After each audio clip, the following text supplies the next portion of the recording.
Well, I don't know about you, but do you feel like, I certainly feel like, the weather predictions haven't been particularly accurate recently? Now, of course, the weather predictions not being accurate, well, that's been a byword since I was a child, but I feel like, if anything, they're kind of getting worse. Maybe not in like the 7 day forecast, but certainly in the seasonal forecasts. Witness the El Nino that was going to be our hottest and driest ever, and quite frankly, in my opinion, was absolutely nowhere to be seen.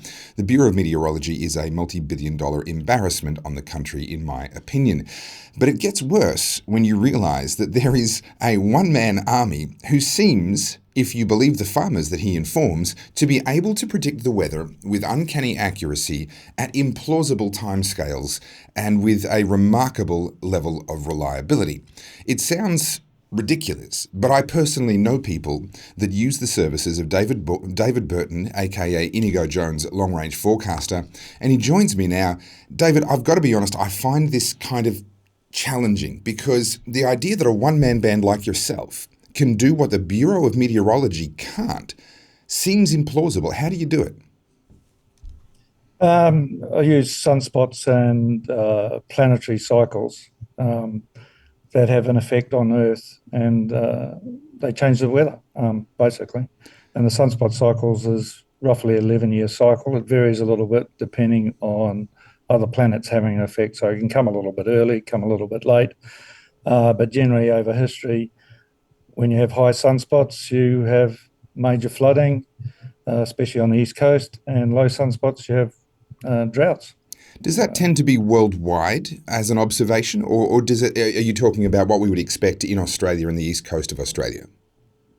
It's worldwide, but it's when you have the major droughts that line up to what Indigo used was a fixed star called Vega. So basically, 80% of the world will be in drought, and opposite 80% of the world will be in floods. The combination, if you get one at that point, the drought might last a year. If you get two planets at that point, it'll be a bit longer. Yeah, that's the diagram on the right there. Mm. And you can forecast basically whatever you want, 100 years, 200 years Now, you in mentioned advance. you mentioned someone's name, Inigo. Tell us about Inigo Jones and why you've kind of picked up his name in reference to your work. He's part of it, but Indigo was born in 1872. He's well known for the older farmers, especially farmers' parents and stuff like that. And he was taught by Clement Waggy, um, and used sunspots. Oh, well, he died in 1954, lived at Peachester, which is just north of Brisbane, and used sunspots on planetary cycles, basically using that line on a chart there. So when they're on the northern side there, they line up, you have a drought, and you can see by the table down below there that they were all forecast way in advance, Mm. and farmers knew there was a drought coming in 2019 and 20. So the sunspot thing, I can understand. We talk about sunspots regularly here on the Aussie Wire.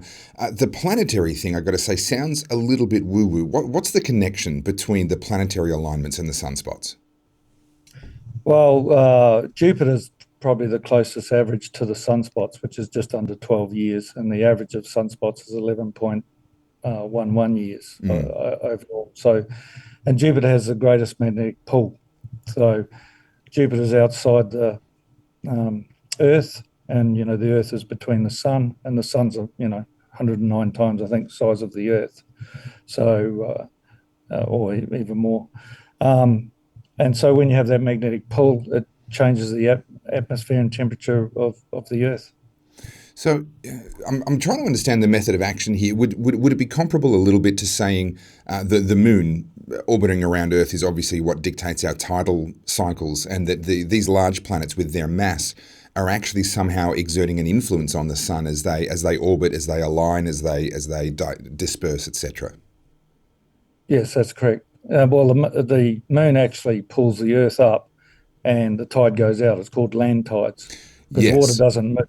yes. So, um, when you talk about a moon cycle, it's 29 days. But to be exact in the same position goes to 19 years, and then to get to exact second, it's like 1,040 years. Mm. Uh, Going back 20 years and saying this is ever is just ridiculous. Mm. It's just a waste of time.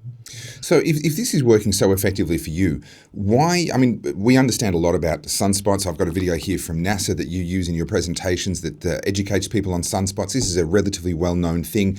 Why aren't the Bureau of Meteorology applying these same techniques? Well, it doesn't fit the global warming narrative to push. That's why they, delete data in history, like Jennifer Massey said. Yeah. And the shorter term you can go, then you can keep people, scared on shorter term. Mm.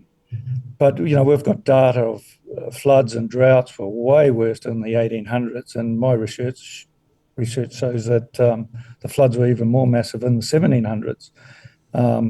Because you shouldn't be living in floodplains, as the Aborigines said. Mm. So you've got to keep it all short term, so people don't remember, and then they can sell. Councils can sell land in floodplains, and then you can sell insurance, Mm. and then you put up the rates and Mm. keep everyone in stress.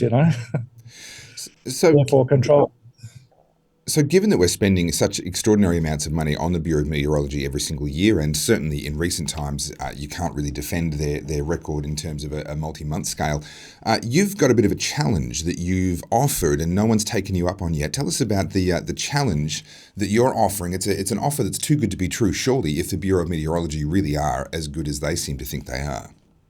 Well, yeah, I've put it out to anyone, but anything, say a year out, pick a location and tell me what the weather is, and I'll bet you your salary. Yeah, an But entire year's salary. yeah, So hang on. Let me make sure. Let me make sure I understand the rules.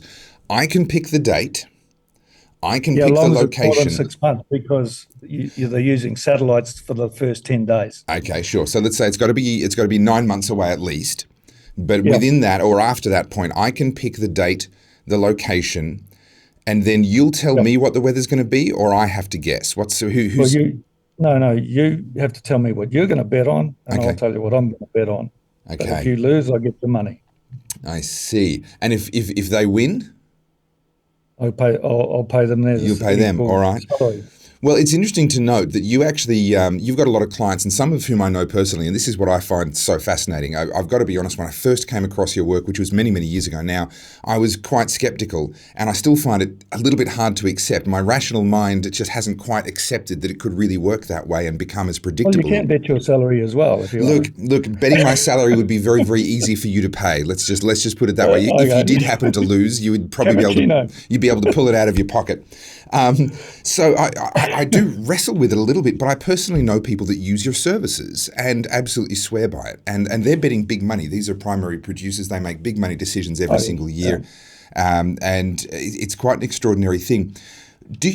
Are you making progress in educating the public? Is there a growing public awareness and acceptance, or are you just kind of working away in the background and no one really knows? No, well, my main thing is commodities. I'm a licensed futures advisor, Oh, and wow. and so the method of Gann was he was using astronomy and geometry. Mm. So I've been doing it since 1983, and I went out on my own in 1990. So if I wasn't doing any good, I wouldn't be in business. Um, I'm actually paid on performance as opposed to the public servants on Centrelink. Sure. Um, so, but for some reason, farmers like the weather better than actually business management, even though you can get high prices of commodities for them. Mm. Doesn't seem to interest them so much as yield does from the weather. Yeah. So since I really started, like I've been using Indigo and Gann together over the last, 25 years, um, the weather really attracts them. I don't know why more. Mm. Um, Obviously, there's a lot of money picking when to plant and spray and all those sort of things, Yeah. or sell the cattle. We sold the cattle like 2 years before at the top, Mm. before the drought started. Mm. But yeah, there's a huge following now because I've actually using it on the weather. I've got 57,000, I think, on Facebook and nearly 8,000 on Telegram. So Well, yeah, it just keeps growing. the knowledge for weather is increasing. So I'm going to expand that side of the business as well. So W.D. Gann famously made a fortune during his lifetime, and there is, of course, speculation and rumor around exactly how he did that. You make the argument that he genuinely was able to predict what weather was likely to be, and therefore what commodities prices were likely to be. Is my understanding, or was he directly predicting the commodities prices, or was that a subset of his predictions on the weather? No, his main one was doing the commodity Directly, stocks, yeah, okay. horse racing, and he was the first one to have a private metal plane, and he used to fly to Cuba and play the Cuban lottery. He was just unbelievable with numbers, geometry, and astronomy. See, So he's basically my main teacher. this is where my rational brain kicks in and goes, you can't predict horse races using that. Anyway, putting that aside for a second, Gann wrote a lot of books, but was almost deliberately obfuscating what it was that he was saying. But you've managed to somehow decode something valuable out of that. You've taken the work of Inigo Jones as well and combined those two. Do you have a protege? Are you going to write a tell-all book at some point in time and help us mere mortals like me be able to do some of this work? What I want to do is initially put Inigo's information and old books together this year, and then put all the main flood and drought cycles out probably another 1,000 years. Okay, wow. But obviously you have to do your own locations because it's not just those points. Because floods, you have to go to the location and also run the cycles from that. So basic stuff they can do. Obviously, I'm not going to give away my secrets.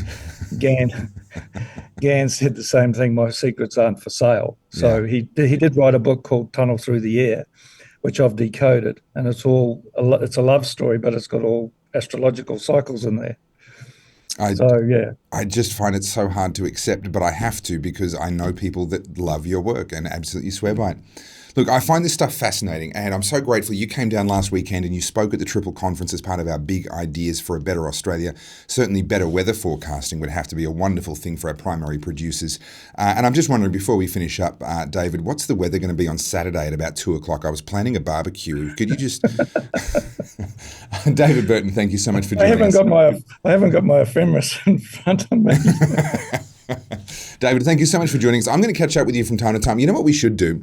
We should get together and have you make a prediction live on air that's time-stamped on air, and then we'll let that play out a year later, whatever timeline you choose. You can choose the place, you can choose the amount of delay, the amount of lead time, and obviously choose your prediction. What do you reckon? Are you up for a challenge like that? Yeah, absolutely. Fantastic. Well, David Burton, we look forward to having you back on.